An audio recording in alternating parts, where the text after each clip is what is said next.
সদ্গুরু আমাকে আলাহিদা করুণা, সদ্গুরু আমাকে আলাহিদা করুণা।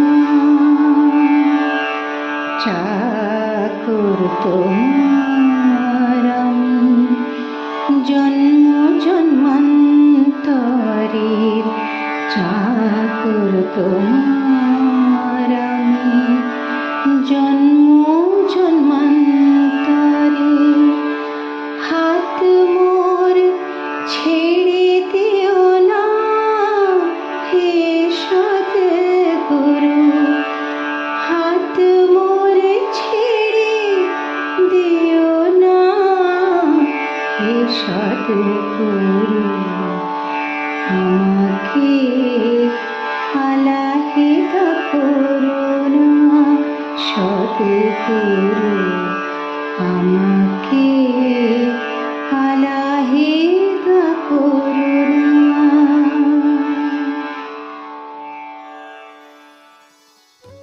শ্রী গুরু ভাগবত দ্বিতীয় খণ্ড, মূল রচনা ডক্টর চন্দ্রভানু সৎপথী, পর্ব 158।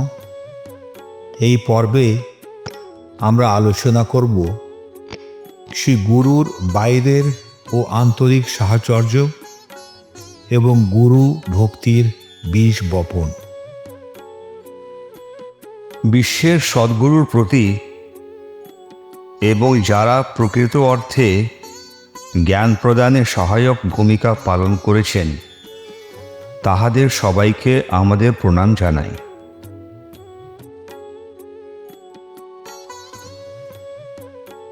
এই ধরনের সাহচর্যর বাহিক রূপ হল শ্রী গুরুর সাথে দেখা করা, শ্রী গুরুর সাথে থাকা এবং শ্রী গুরুর সাথে আনন্দ বিনিময় করা।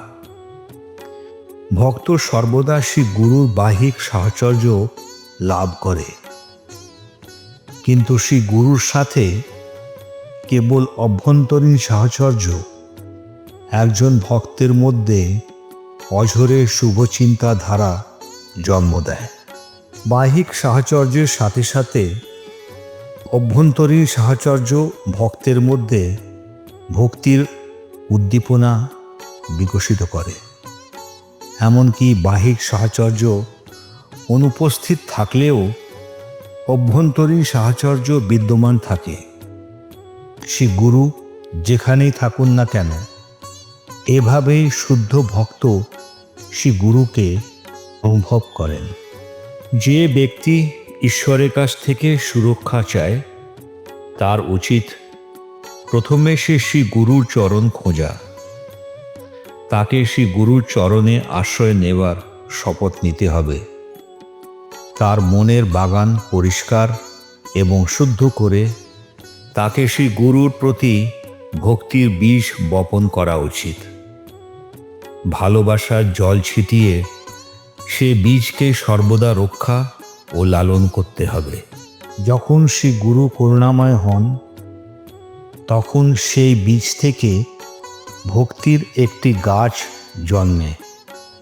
শ্রী গুরুর চরণে আমাদের সবাইকার সাষ্টাঙ্গ প্রণাম।